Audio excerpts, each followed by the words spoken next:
Welcome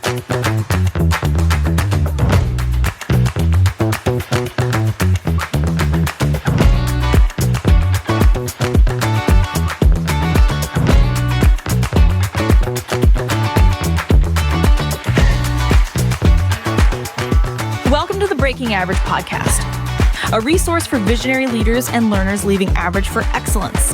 In a world settling for what is, we want to equip you with practical strategies to bring about what could be.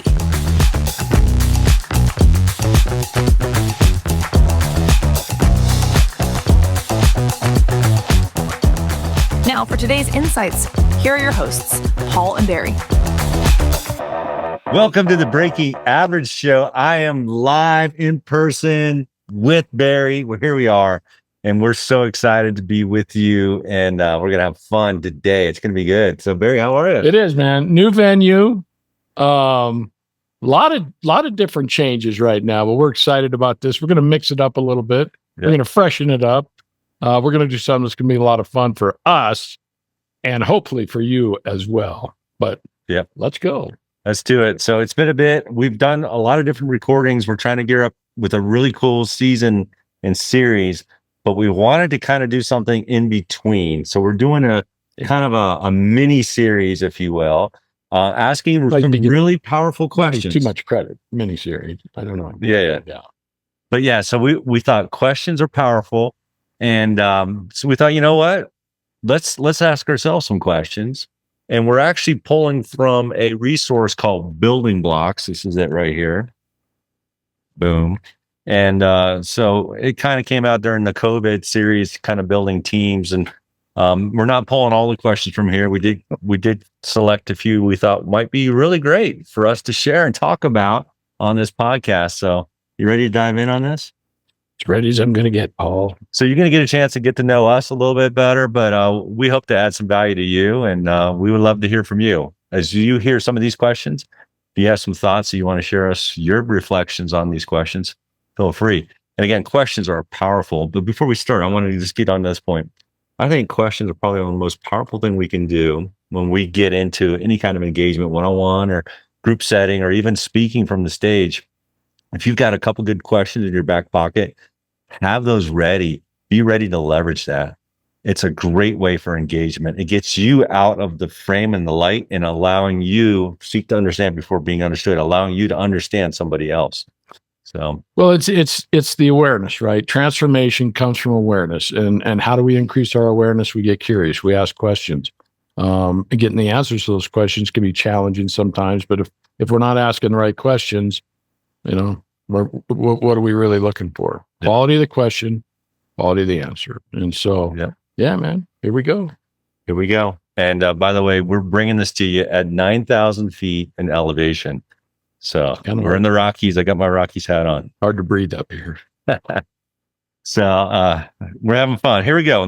First question. I think number one. You drew this one out of that box the other day. Okay, here we go. What's something your 10-year-old self would never believe about you today?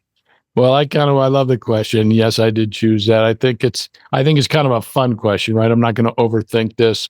I just think about the things that I do today, and I think what I never would have guessed as a 10-year-old living in the Pacific Northwest is that I would be now at my age working with sea turtles on the Atlantic coast. And I'm blessed to be able to volunteer with the state of Florida and do that. Brings a lot of fulfillment to me, but definitely not something as a kid I would have ever thought in a million years. But I love this question because it gives you an example of how things change, right? Where we were yesterday does not have to be, nor should it necessarily be, an indicator of where we'll be tomorrow. We need to take steps today to get us to tomorrow. Be intentional about that. Don't forget the past, but move forward with intention. Yeah, I love that. Just curious questions since you talked about the turtles, and it's fascinating. He's chatted with me, shared a little bit of stories on it. But question for you on the turtles. We've always heard the tortoise and the hare story, of course, but most people think turtles are super slow, but they're not really, are they? They're not. They're Now, pretty fast. now we need to clarify, because we've got, but then in the simplest terms, sea turtles are water animals.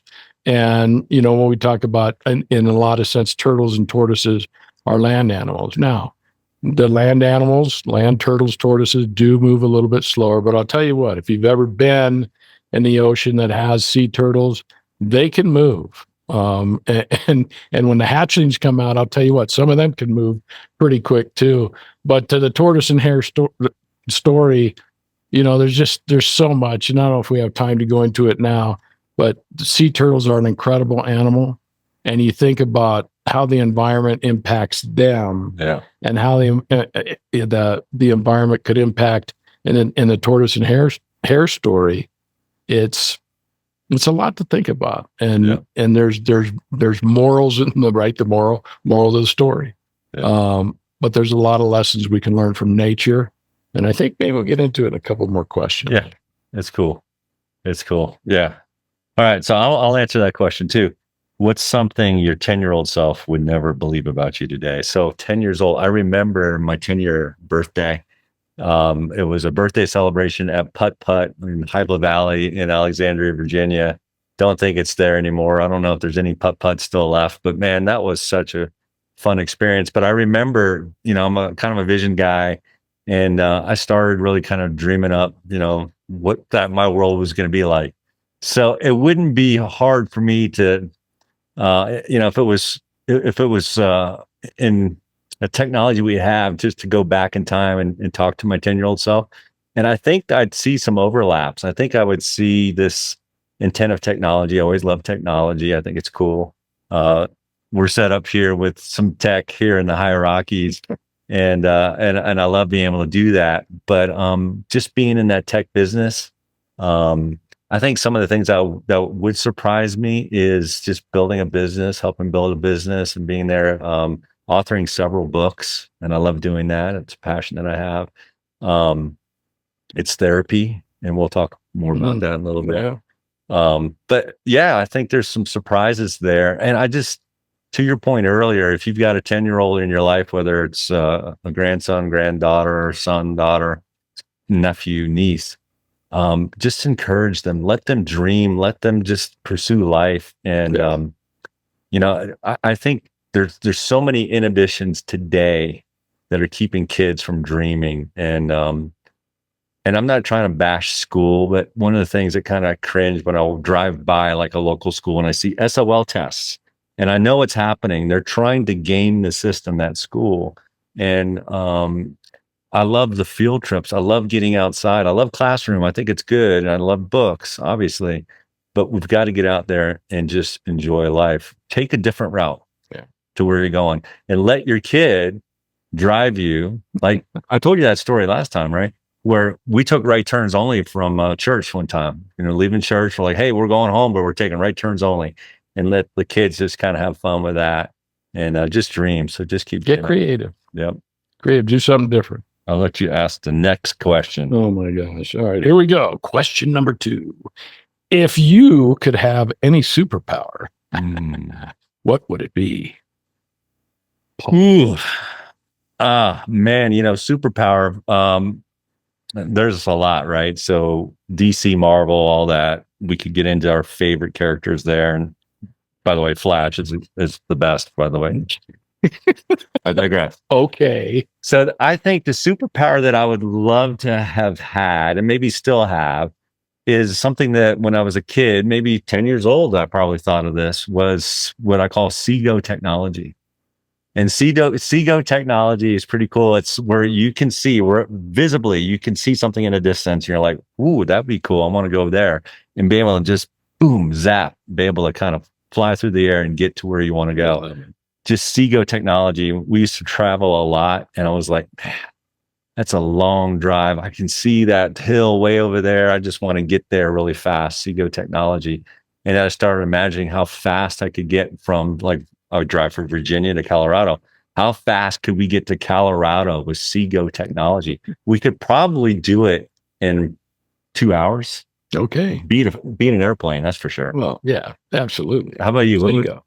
No, I loved it. I love when you first told me about Seagull. I was like, man, you stole my thunder. But then I thought, no, that's a good addition because my superpower is to be able to fly.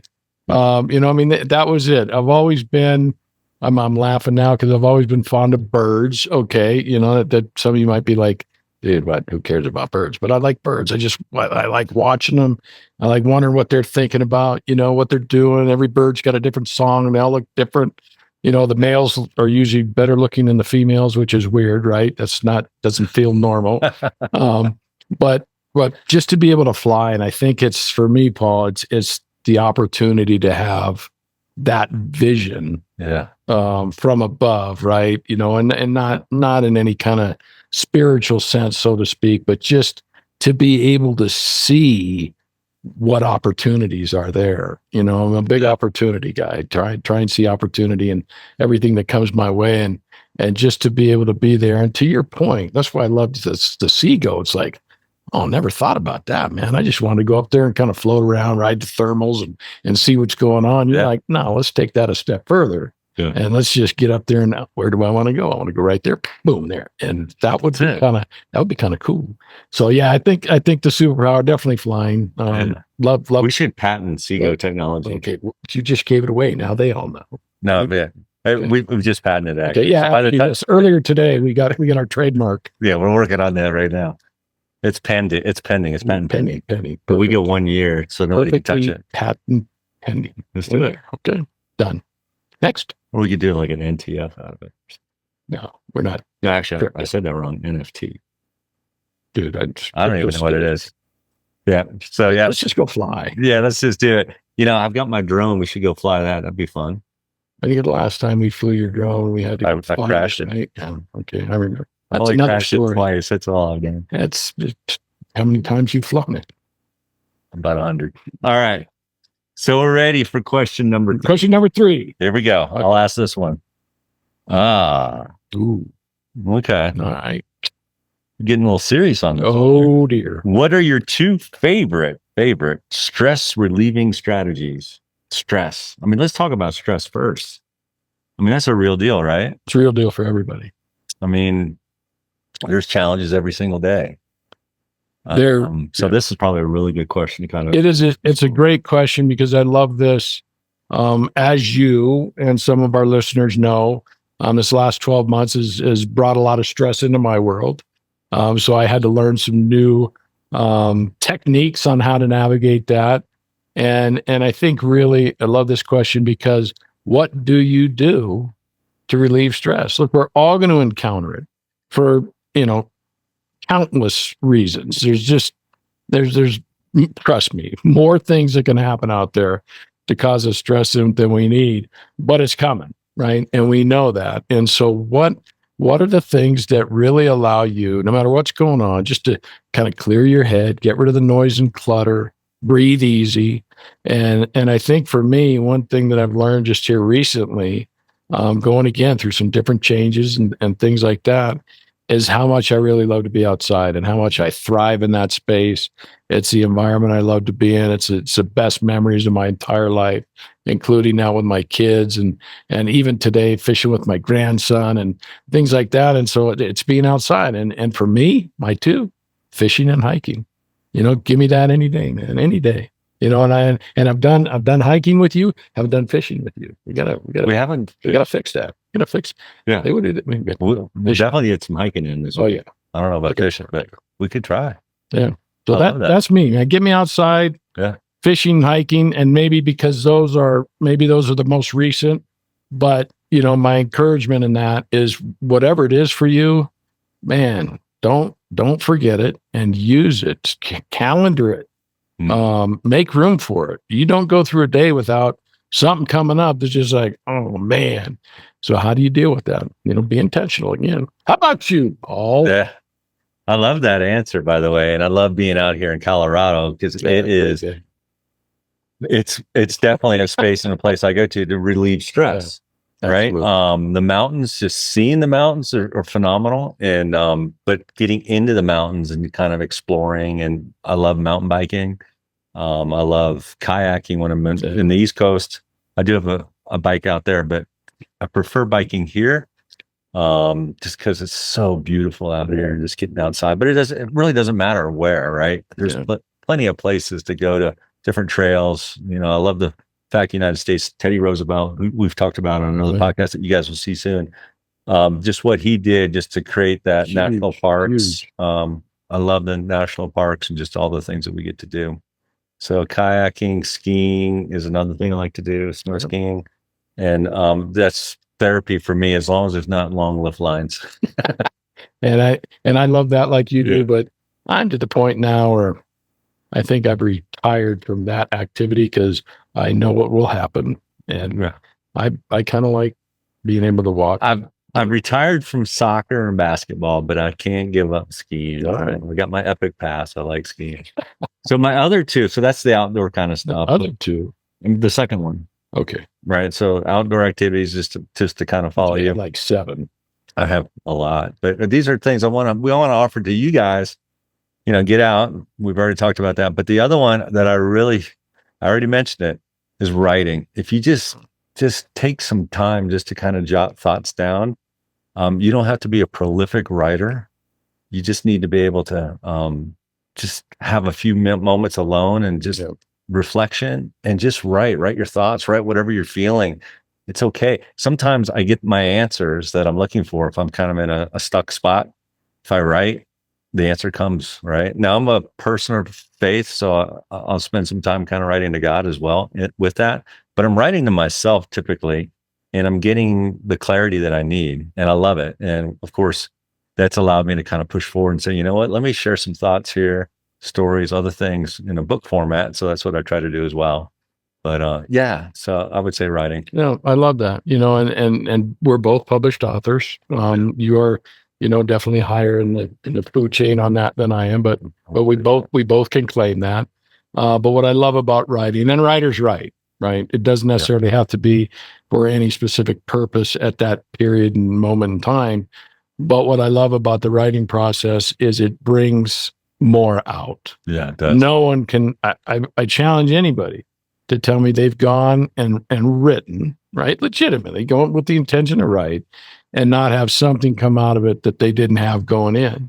Yeah. It's just part of the process. And, if you get stuck, keep writing. But there's some awesome stuff. Some of my best creativity has come from, not necessarily journaling or, random thoughts, but just working through a thought. Yeah. And then all of a sudden something else comes in because you're working through that process. It's like taking action, getting a result, and then boom, and all of a sudden you know what's next. So yeah, I love that. Love that idea of writing. And I'll give and we could do a whole episode on writing, but one of the things that I find a really good pattern for writing, just to kind of follow what Barry's saying here, is if you go to the Psalms, and especially the Psalms that David writes, he's got an interesting style. And most of them start with some sort of challenge that he's enduring. Like he's legitimately going through stress in his life. This is the king of Israel. All right. And he's got stressors, and he writes about that. And as he's writing, you can see a transition that takes place, almost a transformation in terms of kind of the woe is me, but he's not a victim. He's a victor. That's his favorite word. And I love it too, right? No victims. So he changes the picture, the narrative, and he starts to see like, wait a minute, I've got these challenges, but I see other things around me that are good, really good. And I think that's a great, healthy way to write for any of us. You don't have to be super religious to do this. Just take that challenge, put it down. Some of the best stories, the movies you watch on Netflix, they always start with a good challenge on the front end, right? Our life, we all have challenges. Write that challenge down and you talked about working through it. And you're right. That's a good way to do it. So, all right. We got one more question. Okay. You get to ask this one. You get to ask this one. Are you trying to sabotage me here? Okay. Love this question. This is another one. I'll take credit for this one. Okay. What's the one thing that should be taught in school, but isn't? What's the one thing that should be taught in school, but isn't? That is, I love this question. And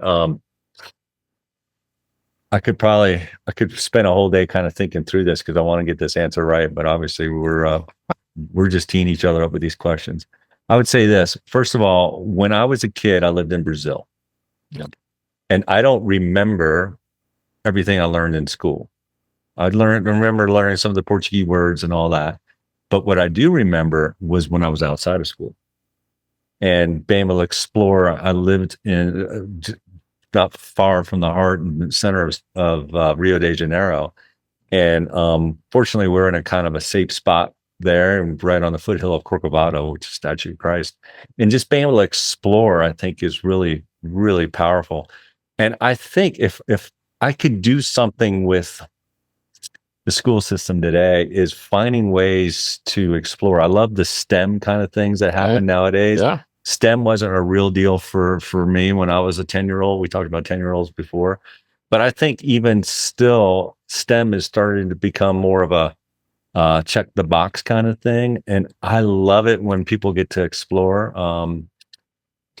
There's a great quote that I heard when I was an adult, but I think it would be when you were an adult. When I first came out of college, there was a song and it had a line that I remember. It says, "You can only possess what you experience. Truth to be understood must be lived." And what that means to me is you can't just read it and know it and have that knowledge. No. Real wisdom comes by doing and exploring. Yeah. And taking something. I love labs growing up and going through high school and college, because the lab experience gave you more practical application to be able to test and do it. And I'd rather do less books and more exploration. I guess that's what I would. That's my well stated. Well stated. I'm right there with you. When I thought into this, it's, I've always said since I graduated from college, regardless of what I took away as a degree and studies and everything else, college taught me how to think. All right. So, what I mean by that is it stop. What's really going on? How do I evaluate the environment around me? And how do I make hopefully a decision that takes me closer to the goals I've set forth? Yeah. But when I think about the traditional education system and working with entrepreneurs and so forth over the last decade, so many want to go out and get that master's, want to get that PhD. And look, I'm a big proponent of education. Don't get me wrong. Both my kids graduated from college. But one, is it getting you closer to what you want to do? And two, is it really fulfilling you? And so when you go back to what do they not teach in school that they should, I think it's really how to take action and get a result, how to execute on the information that you've got. I mean, anybody who's been through, any traditional school system, what do? You learn stuff, right? Yeah. So you take away that knowledge, but anybody out there who buys into this statement, knowledge is power, I challenge that. I think the best information, the best power comes out of what? Evaluated experience. Yeah. And applied knowledge and evaluated experience. Yeah. We got to take action. We got to get a result. That result's going to help us move on to the next thing. They don't teach that. And I'm not saying there aren't, courses out there that touch into this. I'm not saying that, but all in all, our education system is built around giving you knowledge, but not necessarily what to do with it. And look, I started out in college as an education major, massive respect for teachers, anybody in the educational world. Yeah. But man, there's just a piece missing, and it's created a gap, right? Is what it's done. It's created a gap between what we know and what we do, because man, now we know all this stuff. Yeah. But how do we really execute on it? And it's just this bombardment of all these things we need to know in order to take the next step. And then we're stuck, paralysis by analysis. We got too many things we're trying to think about. Education needs to teach us how to take action and move forward. And I think, not saying it's not there, but there's a lot of room for improvement, my friend. Yeah. I love what you're saying. And one of the thoughts that hit me as you were talking, I remember occasionally the old AV cart would be pulled into a classroom. Oh, and a movie would be played. We're dating ourselves. Right. I don't know what they do now, right? But it was AV carts back in the day, and Probably on the app. and it was probably one of the more cool things to do because we got out of the chalk and the chalkboard and the book and the pencil and the paper, and nothing wrong with those. And I love, like Barry said, love any educator out there. Thank you for what you do. Yeah. You are a soldier out there for really for our young folks, and they need that, a shepherd. But some of the, not all the movie experiences were all that great, but occasionally a good movie would come along that we would have just a phenomenal discussion. Now, you and I had a few years ago, we watched The Men Who Built America. It was kind of like that same experience, right? Where we would watch this. We'd actually pull a group together on Sunday nights and say, hey, let's just kind of walk through this thing. It was fun. It was good. It was creating those kind of experiences. And I would say there are opportunities like that to Shark Tank is one of my favorite shows to watch. And I love it when a kid entrepreneur is on there and he's pitching an idea. And I thought, well, you know what? Somebody should take Shark Tank. And here's an idea for you educators. Take Shark Tank and say, you know what? I'm going to use a Shark Tank a week because I want to teach some entrepreneurs. It's time for us to teach entrepreneurs when they're 10 years old, not when they're 26 out of college. Teach them young. Yeah. All right. So kind of goes back to our other question. Well, it's right. I love that you bring up The Men Who Built America, because that's a great example of supporting my point about taking action. You've got, and I may be wrong on some of this, but as I recall, J.P. Morgan, David Rockefeller, well educated, right? Went through that phase. Very smart business. Cornelius Vanderbilt, Carnegie.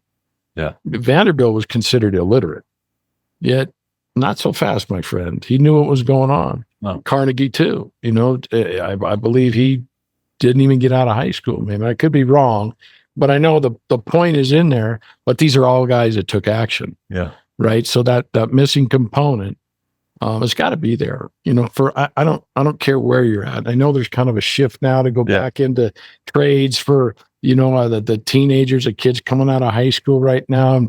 But God bless them. Follow your heart. Do it. Do what makes you happy.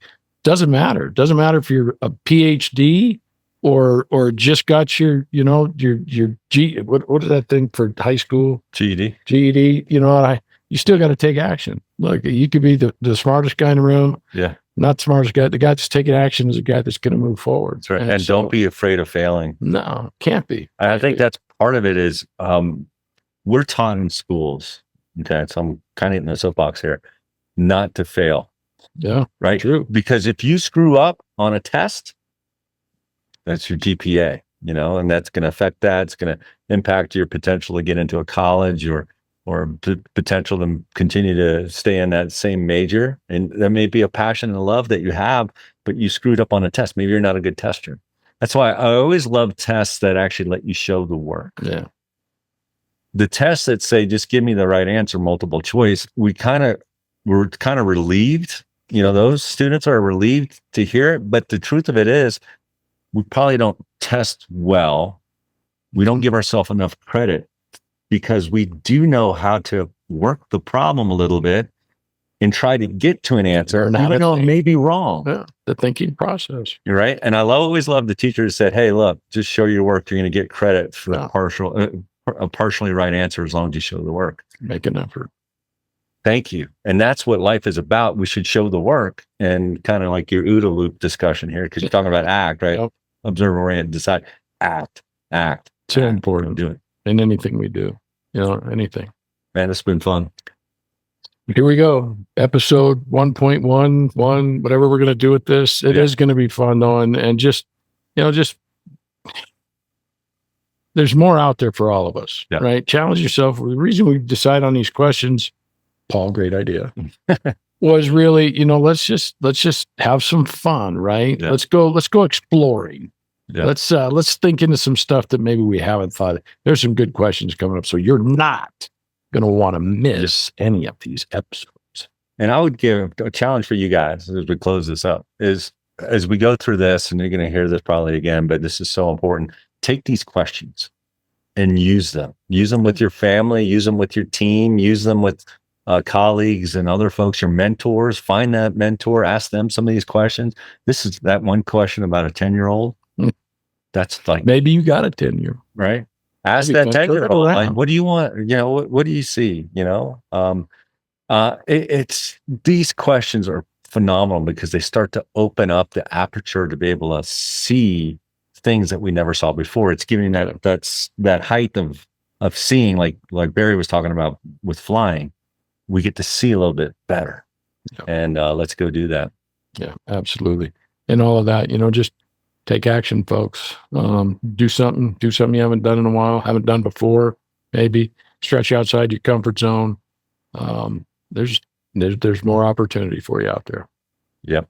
All right. Well, guys, thanks for joining us. And we're glad to be together doing this. Usually we're on a Zoom call. I'm usually in Virginia. He's usually in Florida. But this week, we're going to do a few of these episodes here in Colorado. And it's just great to be with you. Well, it's great to be with you. Great to be in Colorado. Great state, by the way. It is. It's great. So join us next time. And we'd love to hear from you guys. So reach out to us. Take care, everybody.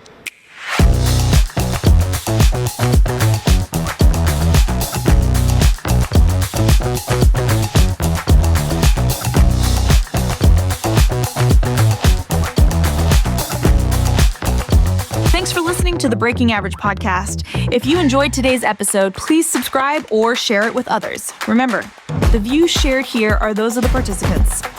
Now, as you go about your day, what's one action you can take from this episode? Join us next time as we continue to challenge the world to break average.